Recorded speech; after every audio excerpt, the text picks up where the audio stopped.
guys, welcome to the channel. It's Sibua, and today I'm in front of the camera because we are at Henop's off-road trail.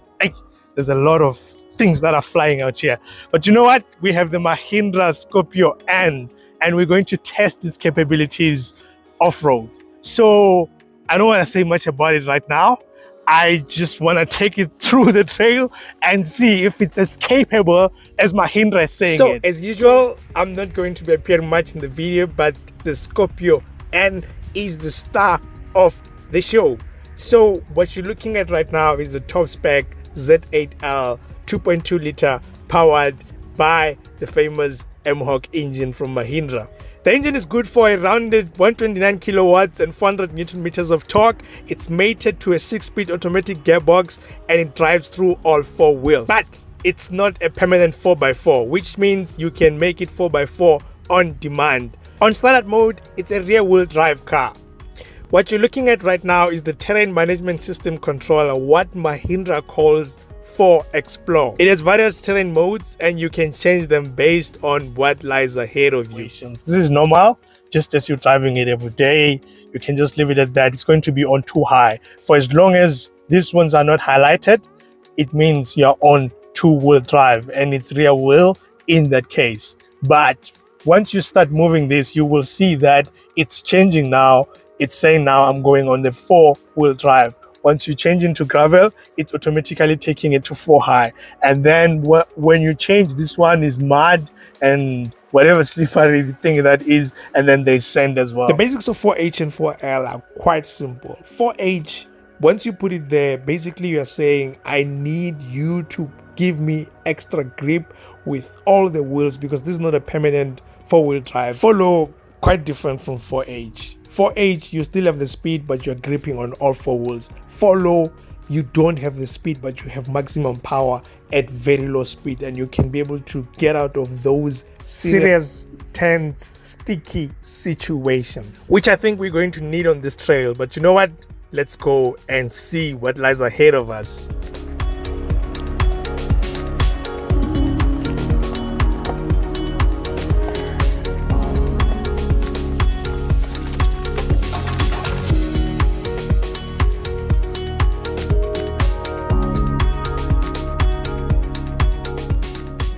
So here's the thing, guys. I'm not the most experienced off-roader, right? And at the same time, this is a test car. So for every obstacle that they have on this trail, we're going to have to check and inspect if this car can be able to take it as well, because this is not our car. And if anything happens, we're going to be in trouble. And that means we're going to have to call Mahindra to come and bail us out. And we definitely going to be in serious trouble by then. What lies ahead of us, the first thing that you're going to experience on this trail is what they call the axle twister. And I thought this is the one, but believe me, this is not the one. The one in front of us is the one. And when I assessed it, I was like, based on the way that I passed on this one, I'm already not necessarily comfortable in going there. So for this one, we're going to go on the side, unfortunately. Okay, the main thing that influenced my decision not to go through this one is inspecting the potholes. I realized that they're quite big, and this car has one of the lowest ground clearances when it comes to the competition because it's below 200 millimeters. Looking at other adventure SUVs, they're all above 220 millimeters when it comes to ground clearance. I'm talking about Ford Everest, I'm talking about Toyota Fortuner, I'm talking about Isuzu MU-X, Pajero Sport as well. And yeah, we need that as well here. And because of that, sadly, we're going to have to go around it and not necessarily through it. Oh no. And you know what? When you're out here, and it's not just about this car, it's almost every car, you need to listen to it to say, is it trying to tell you that you're pushing me too much or not? And that's something that I'm getting in here right now, because when I'm listening to the sound of the rear axle as it's twisting, and I'm like, I'm not sure if this car is comfortable with this, especially just what we did back there. And those are some of the things that are going to inform whether you're going to be tackling some of the obstacles or not. I don't necessarily have too much doubt that this car has the necessary systems to actually take you out of sticky situations, but I also have to listen to it to say, does it tell me that I need to protect it or not? And I think the choice of material matters, because everything that you do in a car, especially when you're on gravel roads or rough roads like this one, you're going to feel like, you know what, it's squeaking here, it's rattling here, and those things are informing how you're feeling about it at the end of the day. And that's something that I think for me, so far, it's giving me a discomfort when it comes to that.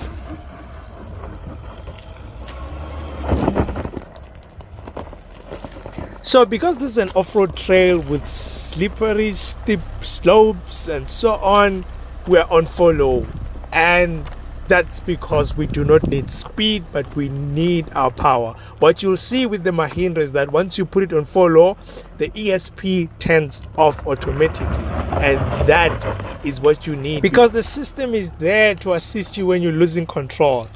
And you can imagine, some wheels are spinning, some are chilling. The system is likely going to interpret it as a loss of control and interfere with your progress. And what I realized is that once you move it from the standard terrain mode to any of the other terrain modes, it locks the diff automatically. So the car has a mechanically locking differential, and that is very important when you're off-road.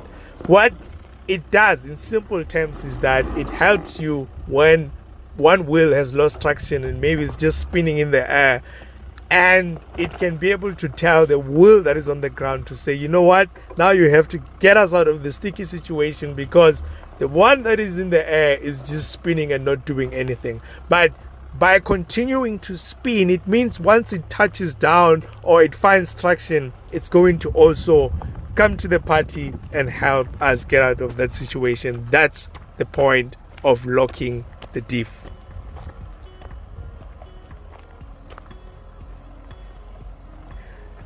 Look, this is the top spec Z8L, and you're thinking this is less than 600,000 at around 590, and you saying to yourself, but how did they manage to put all this technology in here? You know, everything that almost all the other cars can do as well, this car can do. And you're asking yourself then, now how did they manage to give it to us for like almost half the price of their top specs? Because those cars are like around 900,000 to above $1 million, and this one is like almost half. Honestly, I think they managed to cut down that price with the choice of materials in the interior, and I think they did it deliberately, because I don't feel the same, you know, the same feeling that I had in the XUV 700. You can feel in there that as much as that is a lifestyle, I understand it's not necessarily comparable to this one, but when I go to the top spec of the competition, I do get some sense of lifestyle in terms of materials. It's soft when you're touching most points as well. But in here, they really went for hard materials in so many areas, from the doors, looking at the dash as well, the parts of the center console as well. This car, they managed to get it to that, I think, because of the materials that they used. They used hard plastics in here, a lot of them. And that is honestly affecting my decision making off-road right now, because the squeakiness that comes with plastics and some of the rattling that I feel as well, it's making me a little bit uncomfortable when it comes to some areas, because I'm thinking, you know what, when I hear the squeaking here and there, I'm not sure if it's mechanical or it's just the interior, and that, I think, is the downside of this car.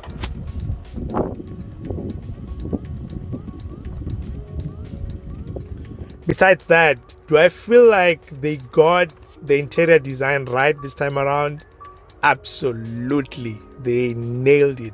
You know, if there's one thing that I always worried about Mahindra, was the interior, because I realized that a lot of people are applauding them for their engines, of course, for their ruggedness and the fact that they make quality, long-lasting cars, but design was not one of them. And when I'm looking at this car from inside, they've done a great job. It looks amazing. They managed to trick you well with their design elements. Leatherette that is covering here on the dash, when you move to the side, you think that is also leather, but it's not necessarily leather. That is a hard plastic. They've done well with the design element because it fits in well with the dash as well. And looking at this, the color, I think they call it coffee or something like that. It's quite amazing because it's earthly, and this car is like for rough stuff, you know, off-road stuff, matching well with what you're going to be doing. I don't think it's going to be getting dirty in any way, whether it's mud or what. It will blend in, and when you wash it, it will just go back to the cleanness that it can ever be. And as well, when I'm just looking at it from inside as well, they managed to do well. You don't necessarily need big panoramic sunroof for something that is just going to be going off-road. Yes, aesthetically it looks amazing, but I don't think it's necessary. So this sunroof, I think it's enough. And when I'm just looking then at the center console as well, the way they've managed to just simplify it, just put the gear lever, put the controls, and make them look nice as well. These piano looking buttons here, like for other controls as well, amazing. I like that about it. I think they've done well for something that is like off-road based. I think this is how you can do it. You don't need to complicate a lot of things. It looks amazing. The steering wheel as well, it looks exactly like the one that is in the XUV 700, but you can see that they've reduced a lot of things that are more plush like, to just bring that element of, I'm here to do the job, but at the same time I still need to look nice. You can see the semi-digital cluster here with the analogs. Amazing. I like analogs for some reason. I would take them over digitalized clusters any day. The 8-inch touchscreen is not as big by today's standards, but this is an adventure vehicle, so I can't really complain much about it. It's okay. Hey, we've been here for some time. Let's go. And now that we're going downhill, someone needs to tell me if they know how Mahindra works in that sense, because the hill descent control in here, I feel like it takes time to kick in. Like you roll for some time before it actually says active. When I press the button, it says ready, but when it's going down, it takes time to say active. And I'm not used to that, because most of the time, once I press the hill descent control, once it faces like it, what is the English now? Once the front faces down, it immediately recognizes that it's time to kick in. But in here, I think the system is configured differently because it needs to roll first, then it kicks in. It might make you panic if you're not necessarily used to it, but I think once you get the hang of it, then you can be able to say, you know what, it's fine. I know it's gonna kick in if I just leave the brake and not use it. I was not comfortable with that. I kept on touching the brake because I felt like it's just rolling a lot. Maybe someone can tell me if there's another way to do it. Now let's take a minute to just look at it fighting to get up this hill. It was quite a slippery one, but it was actually fighting. I'm quite impressed with how it managed to just grip through and went all the way up.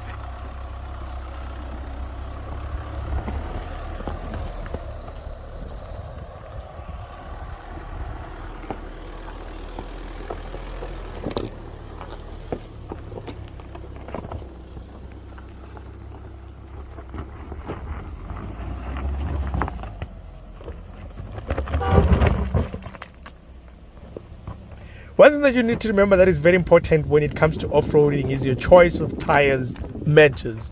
The car might be fitted with all the systems in the world, but if you don't have the right tires, if you don't have the right pressure as well, it might affect just how you're going to go through certain obstacles. So that's something that you always need to remember. You need to read up on things like tire pressure, the kind of tires that you need. In this case, these are all-terrain tires, 255, 60, R18. They're doing enough for what we are doing here. I don't think they're going to struggle in any way, unless if the car then is struggling. But so far, the car is holding up well when it comes to off-road performance. I'm quite sure that for many people that need this car to go off-road, they're going to be able to get through a lot of obstacles with it.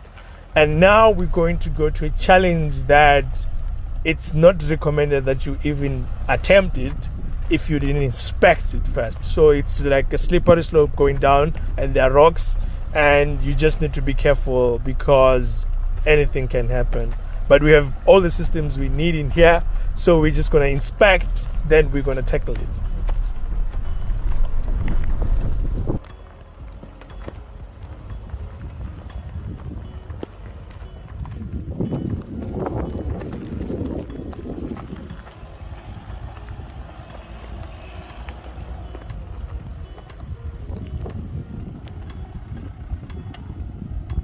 So we're done with the inspection, and I think it's very much doable. I don't think it's quite difficult, but we're just gonna go in slowly. And yeah, I'm not gonna use the hill descent control on this one because it's rocky. I'm just gonna regulate it with the brake and just go down as slowly as possible to get to the other side. So yeah, let's do it.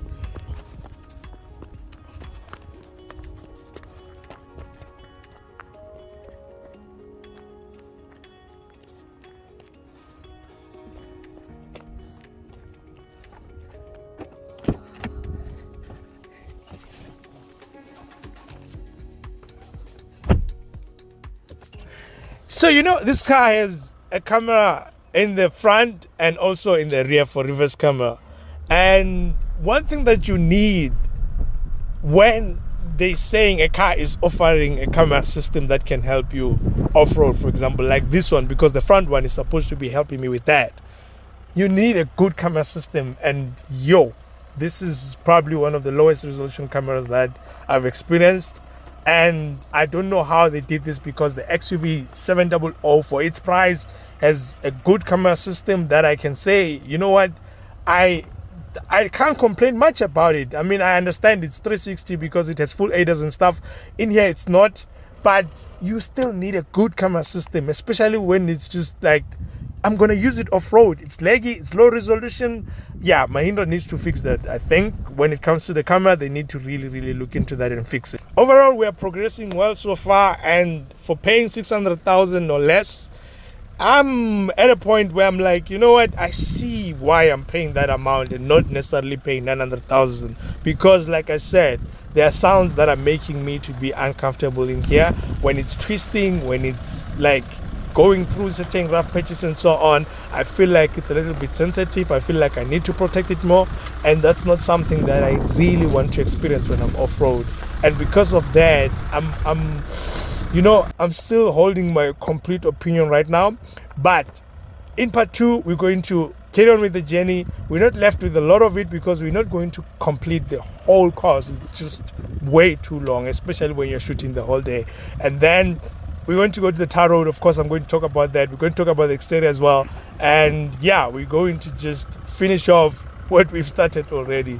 For today, thank you so much for being here with me today. The journey continues. I appreciate you. Thank you. I'm out.